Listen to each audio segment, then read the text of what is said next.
Hyvää päivää ja tervetuloa uudelle videolle. Ja tällä videolla me käsitellään sellaista aihetta kuin, että mikä on paras liike lihasryhmälle X. Ja ei ole olemassa sellaista lihasryhmää kuin X, tai jos olisi, niin mä ehdottomasti haluaisin X-lihasryhmän itselleni, mutta tämä videolla tarkoitetaan sitä, että mikä on paras liike esimerkiksi rintalihakselle tai hauikselle tai vaikkapa pakaralle, ja onko sillä mitään väliä, että mitä liikkeet lopulta tekee, jos itse ei ehkä ole motivoitunut tekemään niitä liikkeitä. Mutta pidemmittä puheitta, mikä on paras liike lihasryhmälle X? Kaikki meistä on varmaan kuullut sellaisia fraaseja kuin, että kyykky on jalkaliikkeiden kuningas, jos et tee kyykkyä, et voi kasvattaa reisiä, tai vain penkkaamalla saat isot mannerlaattomaiset rintalihakset, tai sitten vaikka sitä, että leuanveto on selkäliikkeiden kuningas ja vain vetämällä leukoja voit saada ison ja leveän selän. Ja hei, vaikka nämä kaikki on periaatteessa ihan mahdollisia, ja mä voin itse allekirjoittaa käytännössä kaikki näistä, että nämä pitää paikkansa, mutta totuus on usein tarua ihmeellisempää siinä mielessä, että asia ei ole ihan niin yksinkertaista, että vain tietyillä liikkeillä voi kasvattaa parhailla tavalla lihasta. Samalla tavalla kuin sitäkään ei voida sanoa, että joku liike olisi mahdollisimman huono tai tosi surkea lihaskasvun näkökulmasta, niin kummassakaan tilanteessa sellainen ääripääajattelu ei ehkä oikein toimi. Mutta pitemmittä puhetta mennään niin sanottuun totuuteen. Ja jos joku asia tulee täällä Paunan YouTube-kanavalla, niin sehän on aina totuus. Sitten me lähdetään liikkeelle. Ei ole olemassa vaihtoehtoisia totuuksia. Muistakaa se. Mutta totuus on se, että ei ole olemassa parasta liikettä, on vaan liikkeet, jotka toimii haluttuun tavoitteeseen ehkä vähän paremmin kuin jotkut toiset liikkeet. Toisaalta on taas liikkeitä, joiden tekeminen tuntuu vaan lähtökohtaisesti vähän miellyttävämmältä tiettyyn ajan hetkinä kuin taas jotkut toiset liikkeet. Eli aina ei vaan kiinnosta tehdä jotain liikettä, vaikka se olisi kuinka paras sille tietylle lihakselle tai liikemallille.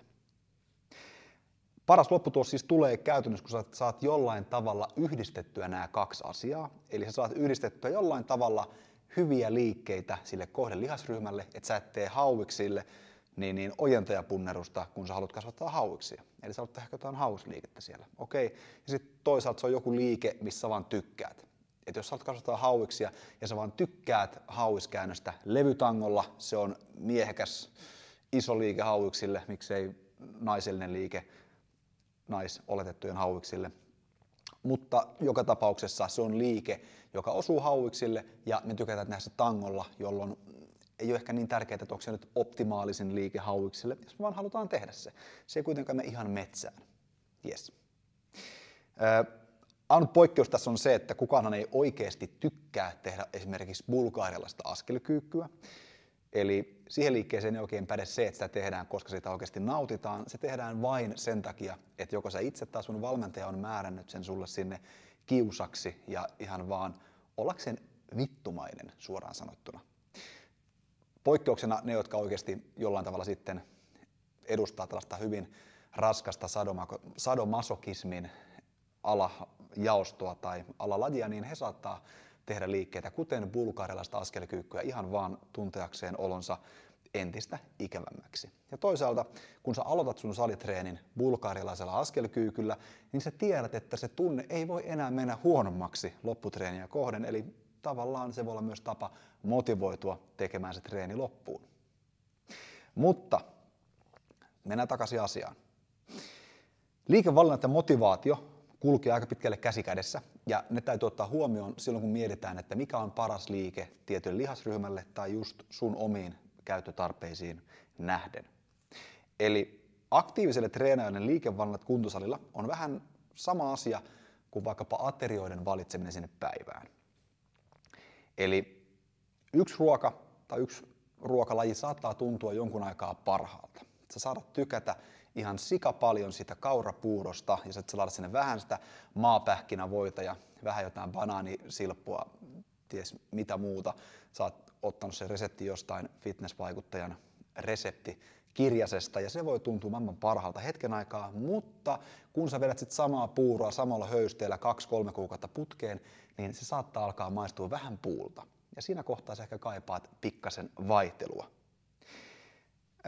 Ja se ei tarkoita sitä, että se puuro olisi yhtäkkiä jotenkin huono sulle tai se ei enää ravitse sua oikealla tavalla. Siinä on yhä hyviä kuituja, siellä on hyvä protskun lähde, se on hyvä hitaasti imeytyvä hiilarin lähde. Mutta silti, jos sinua vaan kiinnostaa syödä sitä puuroa, niin sillä ei ole mitään väliä, että onko se enää teoriassa hyvä, jos se käytännössä ei tunnu hyvältä. Ja tämä sama pätee myös saliharjoitteluun siinä mielessä, että sulla voi olla maailman paras liike vaikkapa rintalihakselle, mutta jos sä vaan et tykkää sitä liikkeestä enää 2 kuukauden jälkeen, niin sitä ehkä kannata alkaa väkisin tekemään vaan sen takia, että joku on joskus sanonut, että hei, tämä on tosi hyvä rintalihasliike. Tästä syystä kannattaa olla 3-5 hyvää liikettä niin sanotusti varastossa, jota sä lähdet sitten kierrättämään sitä mukaan siellä sun harjoittelussa, kun yksi liike alkaa maistua puulta tai kun sä et enää saa siinä liikkeessä haluttua kehitystä aikaan, niin hei, sulla on toinen kiva liike sitten ottaa siihen tilalle. Tämän takia myöskään sun ei tarvitse tehdä kaikkia sun lemppariliikkeitä aina samassa ohjelmassa, vaan niitä kannattaa vähän säästellä sillä tavalla, että sulla on oikeasti joku hyvä liike, mistä sä myös tykkäät, minne sä voit siirtyä sitten seuraavassa ohjelmassa, kun se yksi ohjelma on tullut tiensä päähän tavalla tai toisella. Sitten taas liikavaihtelu ehkä tällä tavalla ajateltuna ei myöskään ole paras asia. Eli taas mennään takaisin tähän ruokavertaukseen, niin tavallaan kukaan meistä tai todella harva, mä en tunne hirveästi ihmisiä, jotka vois syödä viikon jokaisena päivänä aina eri ruokia 4 kertaa päivässä tai 5 kertaa päivässä. Et se ei vaan ole kovin todennäköistä, johtuen siitä, että ihmiset ehkä yleensä tykkää jonkinnäköisestä struktuurista, rakenteesta siellä arjessa tavalla, että se on ennustettavaa. Ne ateriat on aika samanlaisia, jotta me tiedetään, miten me tullaan syömään seuraavan viikon aikana. Ne on helpompi ehkä prepata, ne on helpompi ostaa kaupasta, kun sä et joka päivä joudu miettimään uutta 5 ruokalajin illallista. Samalla tavalla, niin jos vaikkapa nyt se käytetty kaurapuuro alkaa tökkiä siellä aamussa, niin sä voit vaihtaa sen vaikkapa mysliin, tai sä voit hullutella ja ottaa vaikka munakkaan siihen tilalle, jota sä taas syöt sitten seuraavien päivien tai viikkojen ajan. Ja se voi olla ihan yhtä hyvä vaihtoehto, vaikka se lähtökohtaisesti eroaakin hyvin paljon siitä sun ensimmäisestä vaihtoehdosta.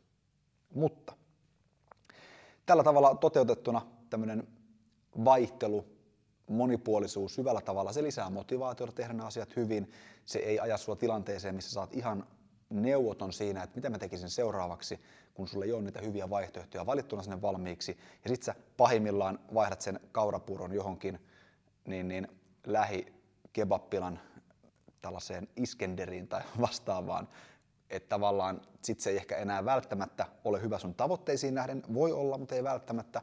Jos on tavoitteena pudottaa painoa, niin sit sä haluat pitää sen struktuurisella jollain tavalla ennalta mietittynä tapana, joka yhä edistää sun haluttua tavoitetta. Sama koskee sitten myös totta kai treeniliikevalintoihin. Eli yhteenvetona voidaan miettiä asiaa näin, että ei ole olemassa parasta liikettä, on vaan paras liike tiettyyn tavoitteeseen, tiettyyn mielentilaan, tiettyyn ajan hetkeen.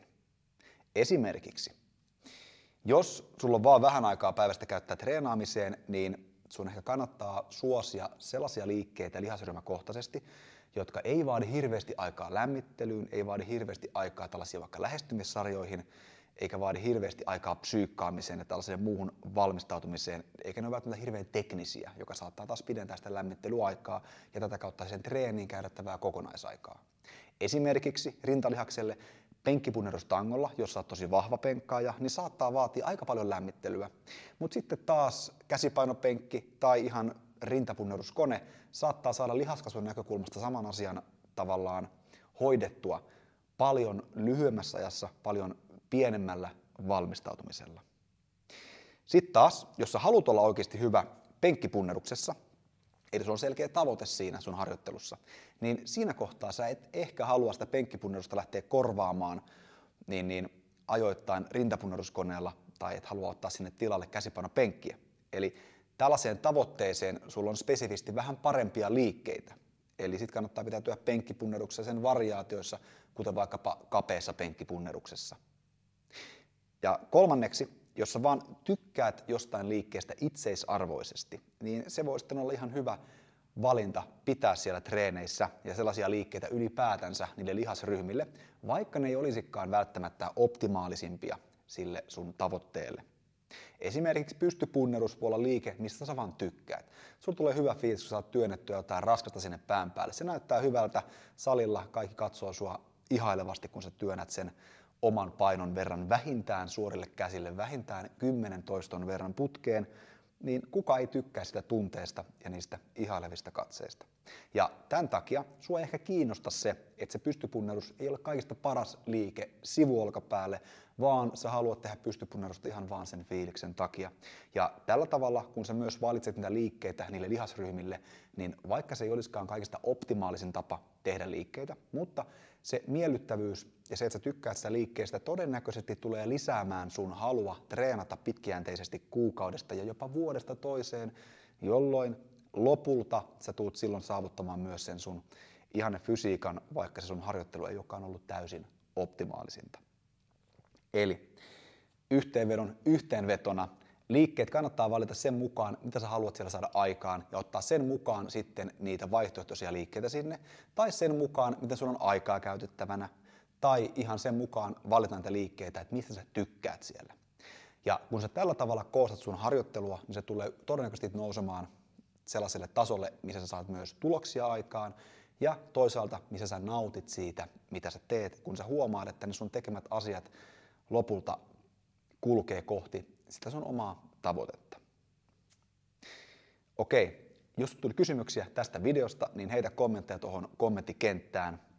Ja jos sä haluaisit sellaisia liikkeitä sun treeniohjelmaan, mitkä on sekä miellyttäviä, hyviä tehdä, osuu varmasti oikeille lihaksille, niin kannattaa käydä tsekkaamassa tuosta videon kuvauksen linkistä Paunan treeniohjelmoinnit Paunan sovelluksessa.